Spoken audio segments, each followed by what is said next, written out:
Welcome, everybody. Tonight we are in our first night of the Intro to Programming with C# course, fall semester 2025, term 2, here at WCTC in Waukesha, actually Pewaukee, Wisconsin, technically.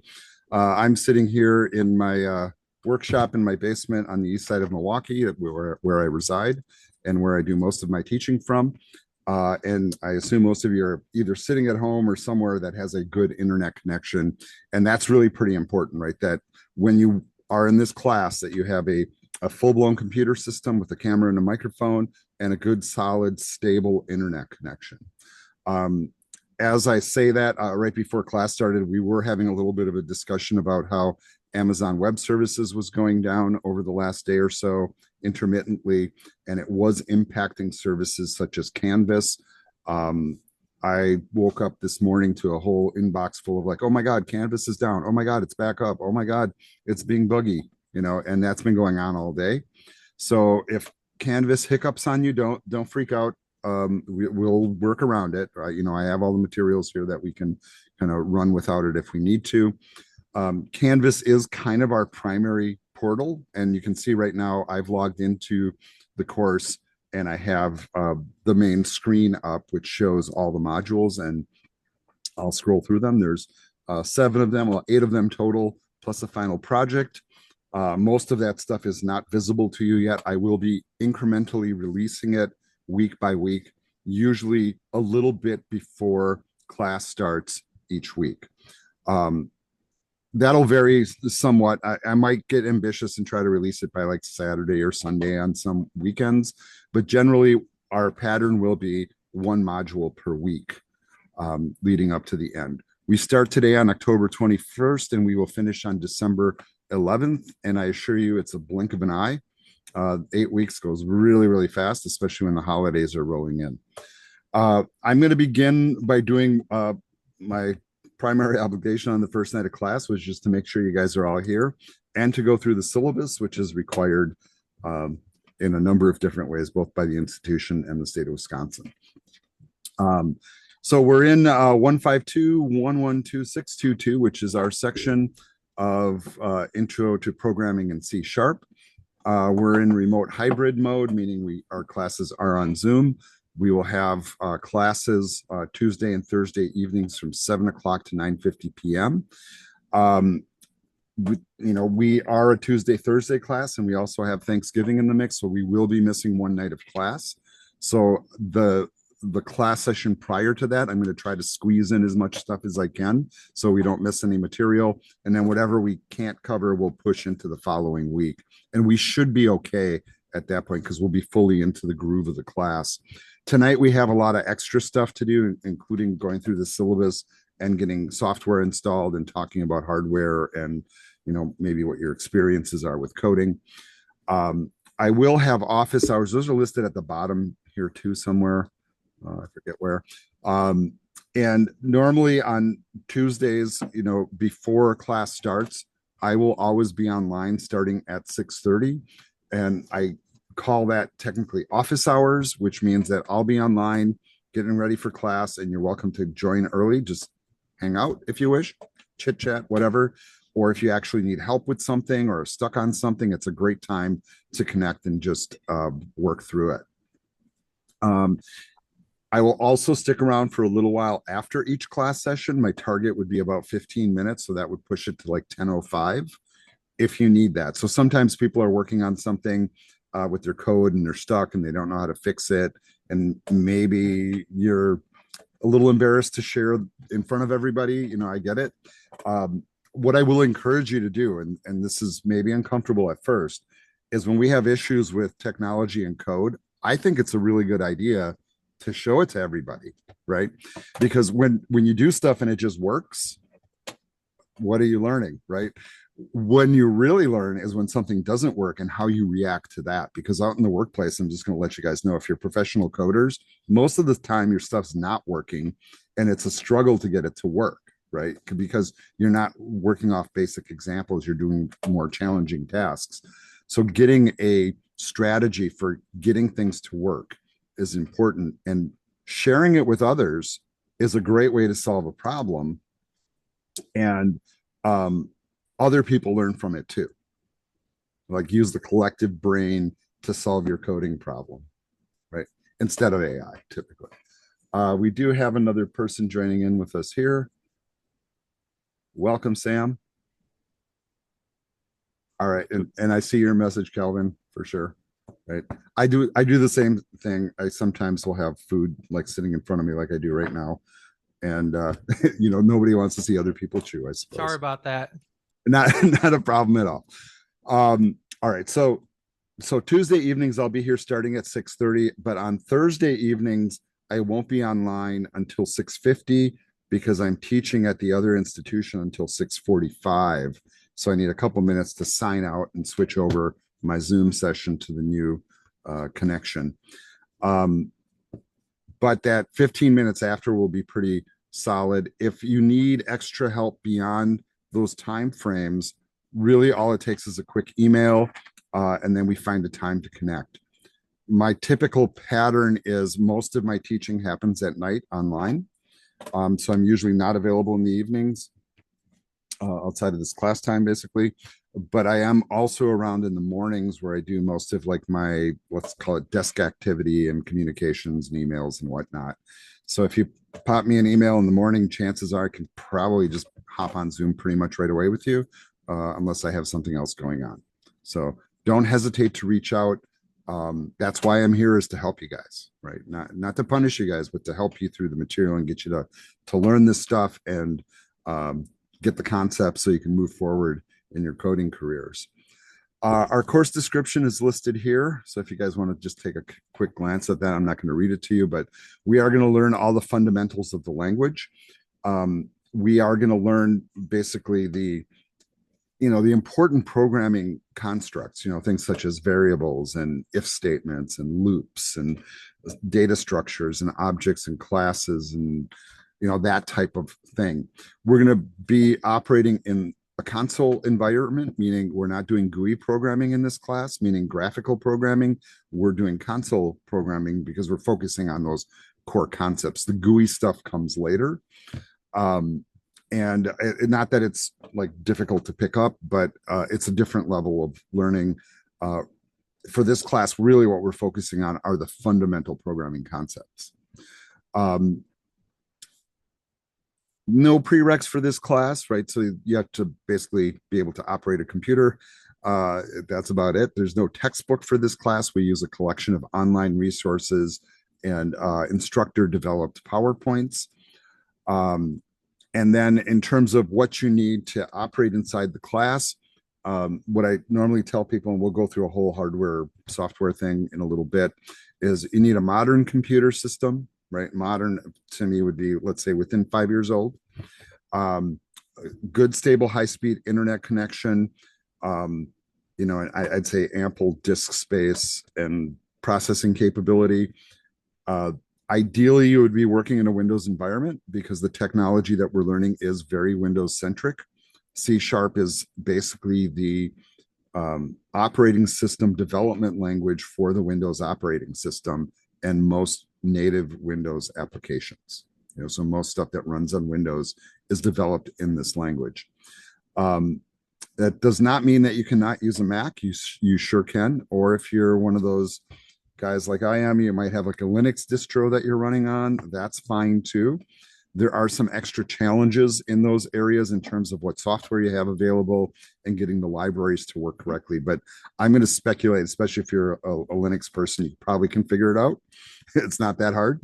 And we do have multi-platform coding tools now that really work across all those platforms pretty well. We are going to focus, by the way, on Microsoft's Visual Studio, not Visual Studio Code. And I know some of you people already use that. We're going to use the full-blown product. I really strongly prefer it for this type of programming, which is why I kind of push it. But there are alternatives. And some of those you might already be using, so you might choose to stick with the product that you have. That's really a personal choice. Kind of like if, I was trying to tell a carpenter which hammer to use. One guy might choose a Craftsman, the other guy might choose a Stanley. It's a very personal choice. You pick the tool that works well for you is what I always say. But I do recommend that you use a quality tool. There are some IDEs out there that are not that great, right? And the three that I recommend, I think, are all exceptional, products to use. Obviously, you're going to need a camera and microphone for Zoom.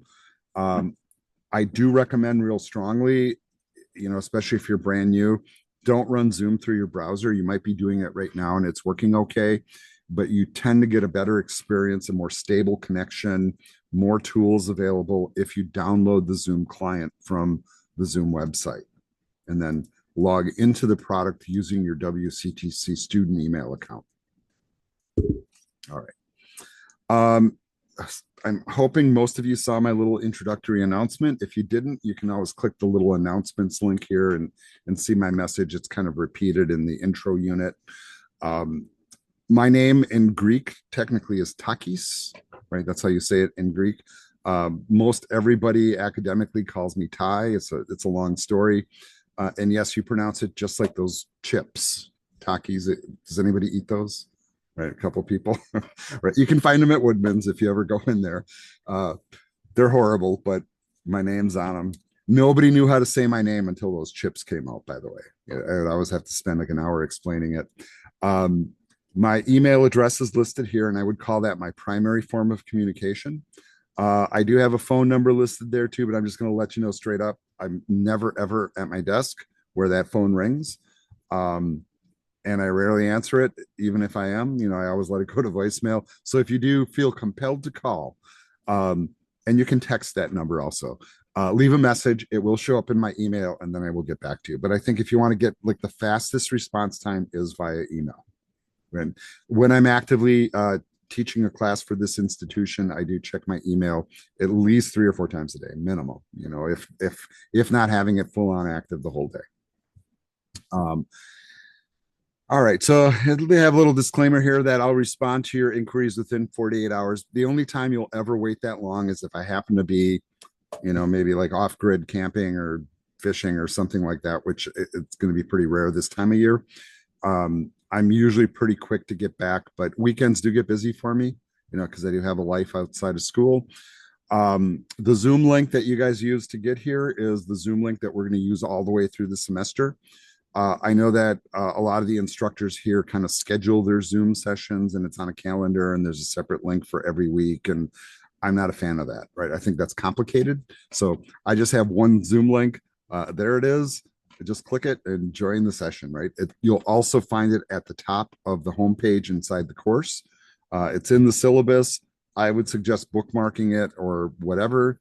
But there it is. That's the same one we will use the whole time. All right, we talked about the office hours already. Like I said, Tuesdays I'll be here starting at 6:30. Thursdays I'll be here starting at 6:50. And then we'll have like a 15-minute spillover period if we need it at the end of the class. All right. When we break down what we call our competencies for the course, these are the things that we're going to learn in the class, right? And I always like to look at this list, and as an instructor, my goal is to make sure you walk out of here being able to do all of these things, right? And we will do all of these things, and then some.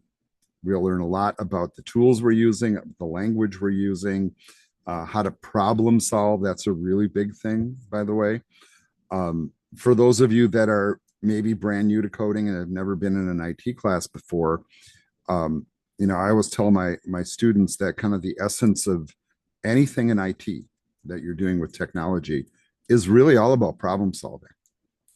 It might be a software thing, it might be a hardware thing, it might be a networking thing, whatever it happens to be. You got some sort of situation and you're trying to resolve it and get it to work, and hopefully get it to work reliably and well. And then not only get it to work, but to work as efficiently as possible, right? I mean, there's more than one way to bake a cake, but not all those pathways lead to a good cake, or to the best cake or the best ingredients, So we learn a lot about those kinds of things, and we have a lot of considerations that we think about when we learn how to code. So we're not just learning the technology, but we're learning the process of learning the technology, if you catch my drift.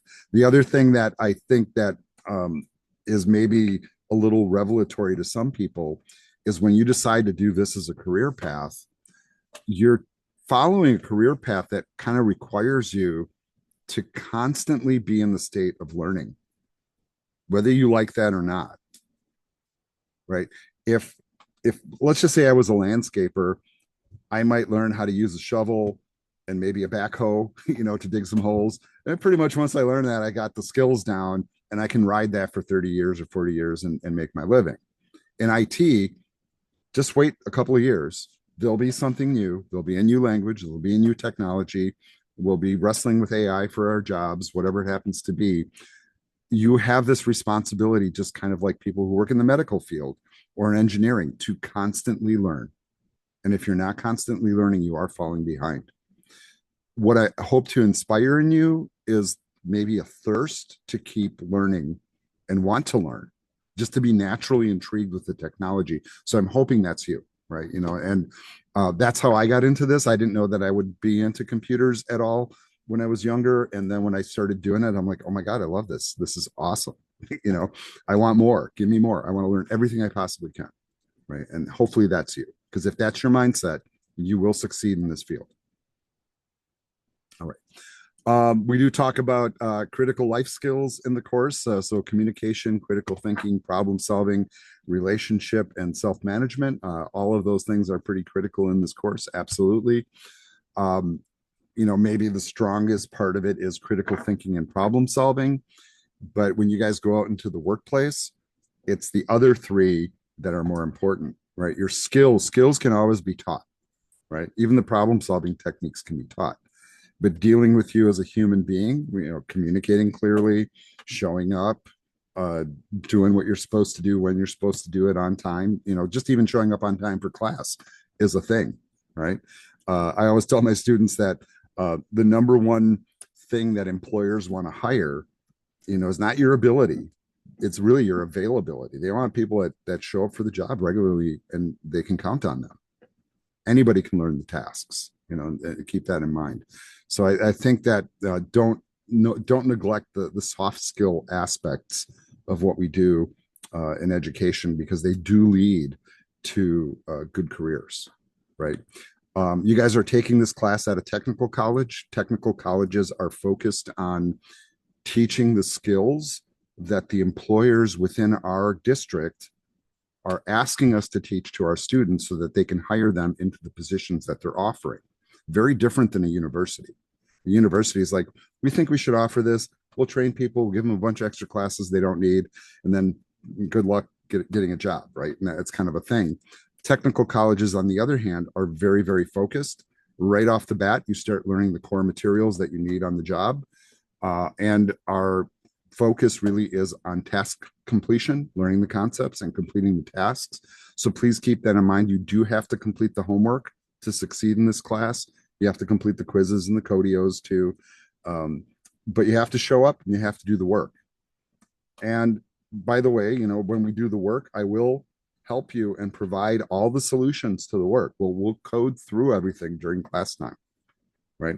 I do like you to try to do the coding on your own, but it will all be guided, and I will be recording all of it as well, so you can go back and review it and try it again and work through it, right? The point is really to get those skills on a solid foundation that you can use, and that make you hireable to people that want to hire you. And there are people that want to hire you.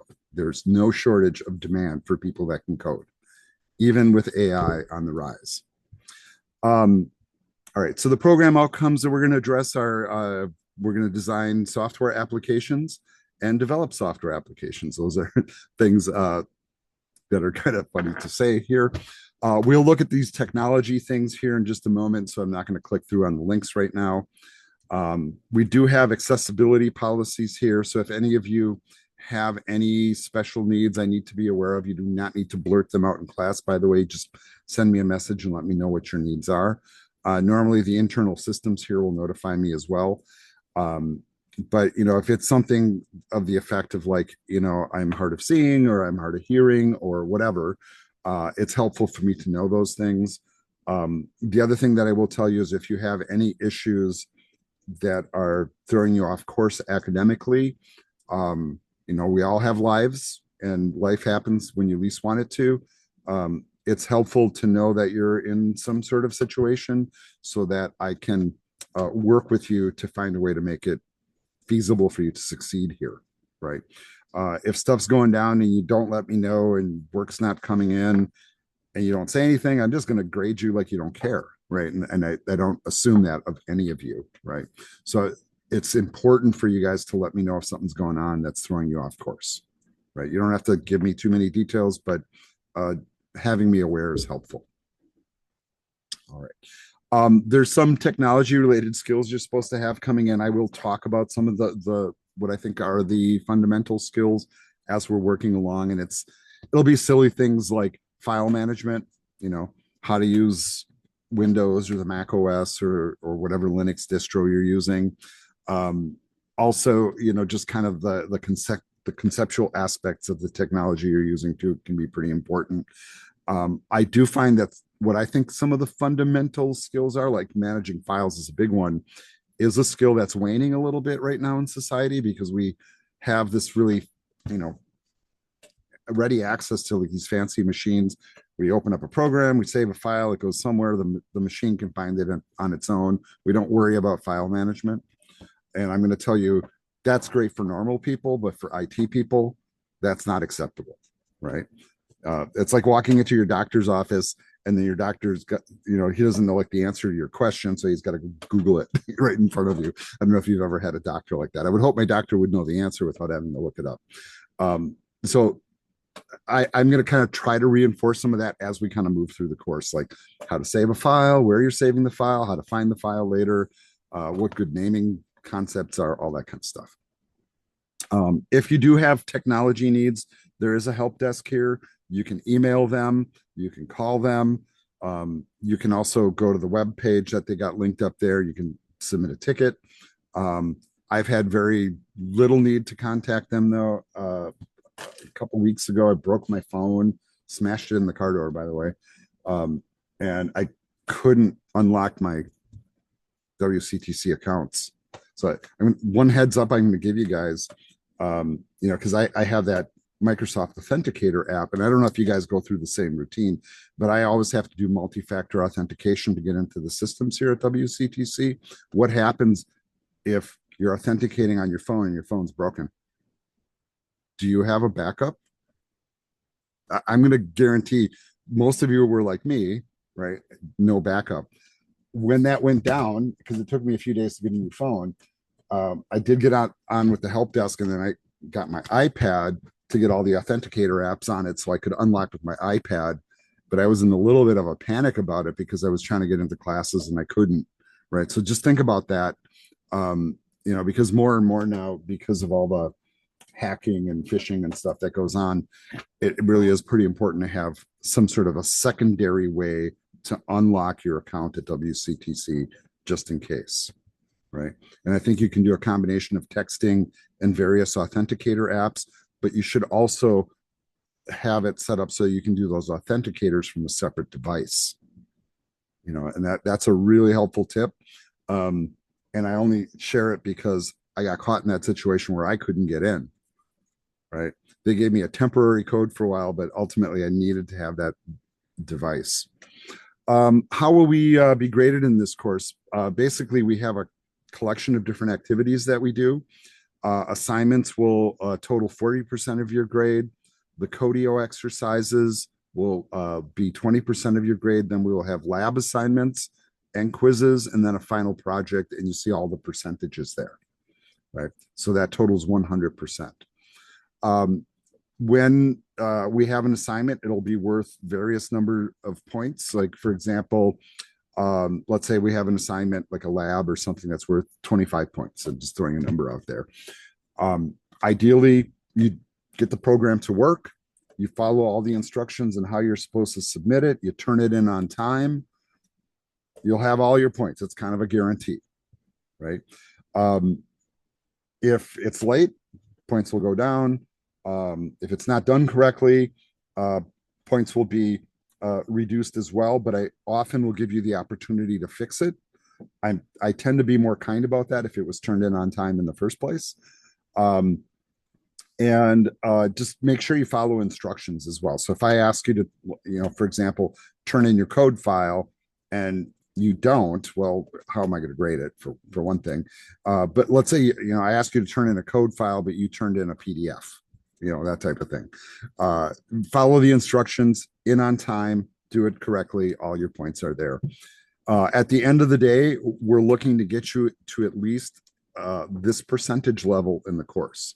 And this is a policy that's true at the other school where I teach, Gateway, where any program course in the IT program, if you want this to count towards your degree or certificate or whatever you're working on, and you have and this course is a prerequisite, especially for any course that follows, if you don't get at least 73% in the course, guess what happens? You got to take it again, right? That seems a little harsh, especially if you're coming from the high school level, but that's how it is here, right? We want to make sure that you have a certain level of proficiency before we push you forward. Given the fact that I help you through all the homework and guide you, you really should not have to worry about that, right? The only place where you can really kind of lose a lot of points then would be on maybe the quizzes and the Codios.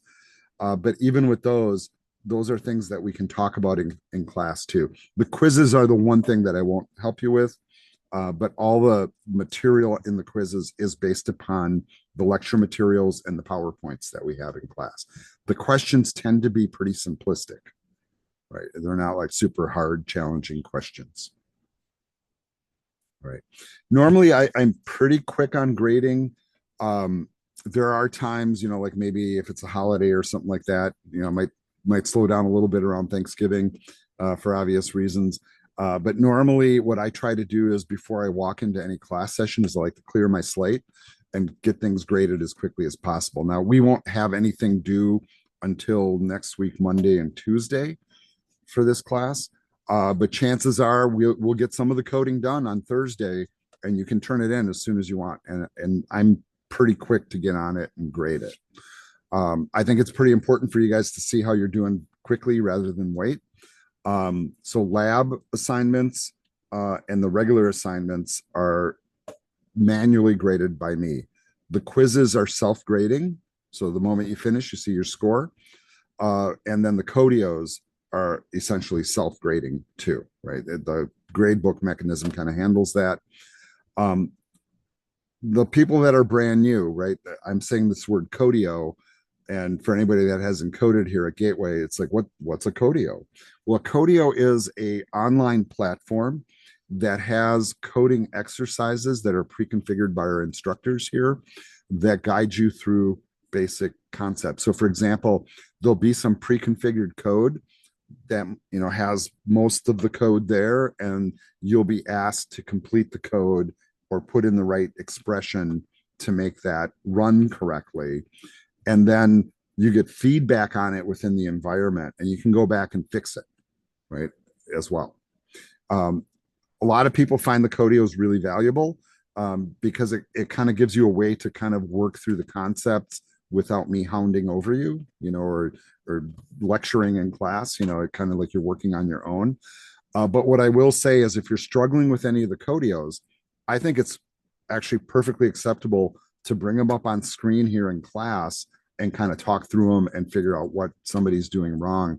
Because I think it's a really good exercise, just kind of like when your code's not working, to share it with everybody and get the collective brain to work on it and go, no, what you need to do is this.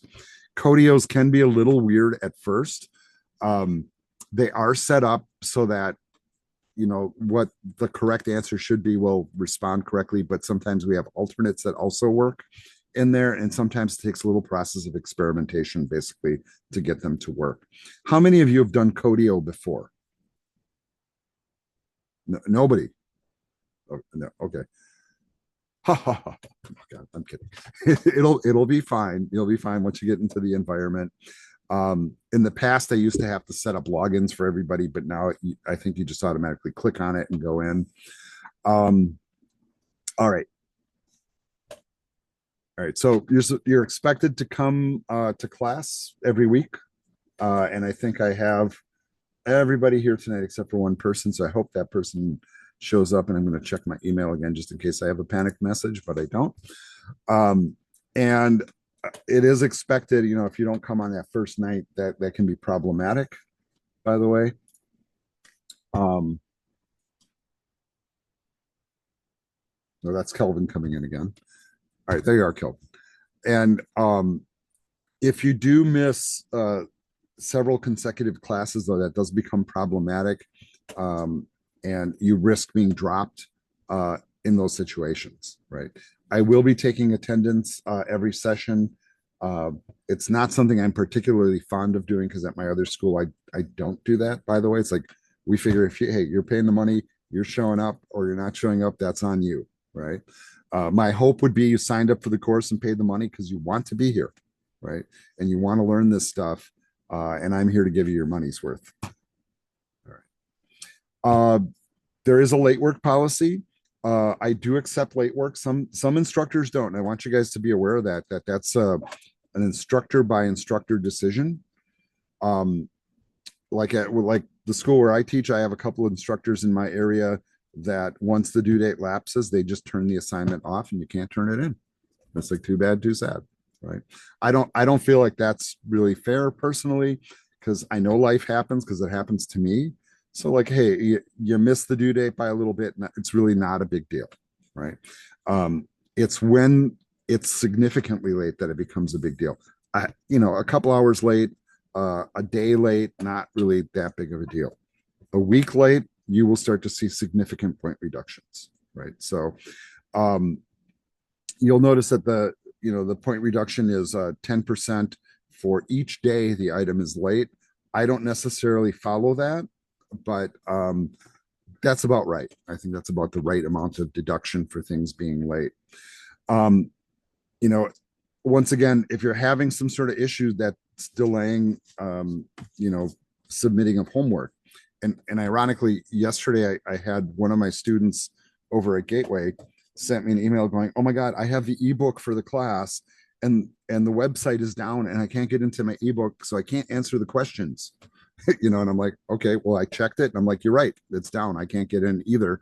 So, all right, it's going to be late. Just to put a note in there saying you have to wait till it came back up to get the questions, because I couldn't feed them the questions either because I couldn't get access, that type of thing. The one hard stop that we have in the course, though, is that everything has to be turned in by midnight of the last day of class. I won't accept any work beyond that. I like to get my stuff graded and turned in like probably by the next morning is how quickly I like to process the grades. When you're writing code and submitting code files, if I see what we call a red squiggle, which is like there's an error in your code, that's kind of, a very obvious way. It's kind of like if you're writing a document and it underlines a misspelled word, our coding engines do the same thing. Generally, I'm not going to say that I'm not going to grade it. Usually what I'll say is like, okay, well, it's not working. Let's fix it. Turn it in again, and I'll give you your points. The reason I kind of mention this is if something's not working and you're stuck on it and the deadline's upon you, turn in what you have, right? And the reason for that is I will skip the late penalty if you get it in on time, even if it's not working. And then we can figure out how to make it work. And then you can turn it in again, and I will give you all your points. The important thing for me is that you figure it out, right? I don't want to punish you because you didn't get it right the first time. All right. I think that, some of the other stuff that here is pretty intuitive, I would hope. There is a student handbook that talks about a student code of conduct.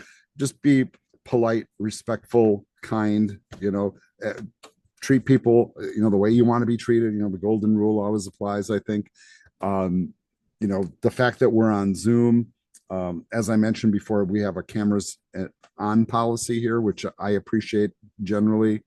But you can use virtual backgrounds like I have here, or blur your background, or, if something's going on in the background you don't want us to see, just turn the camera off.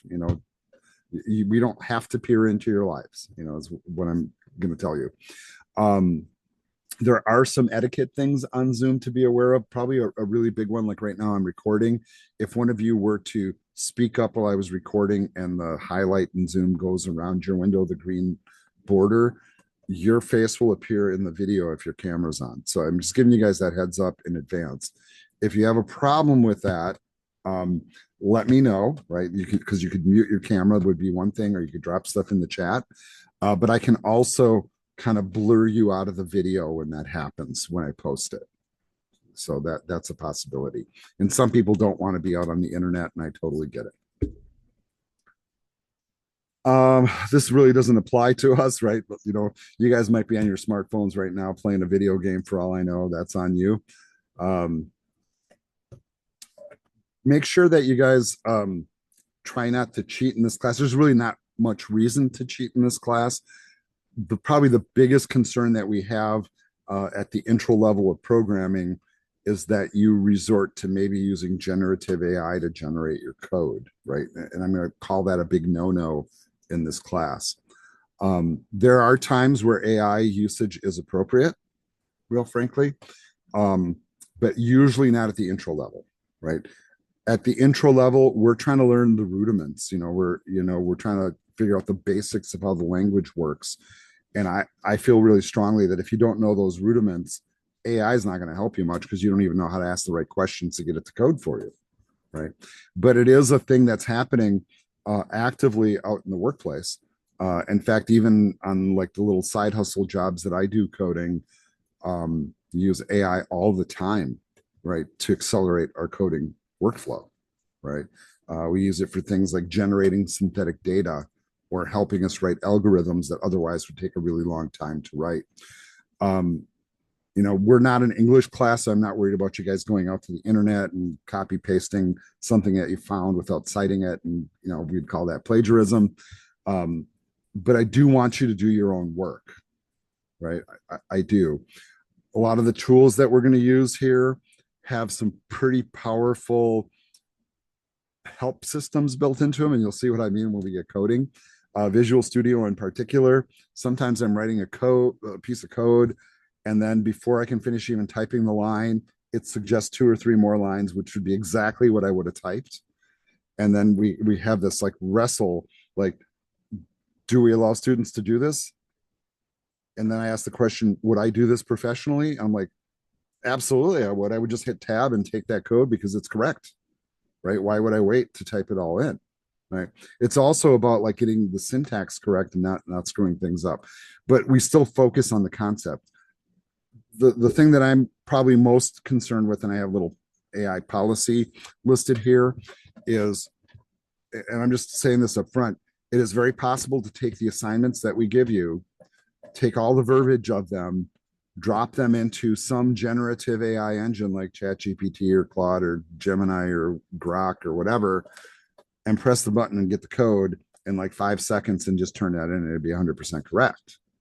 But then I ask you as a human being, what did you learn?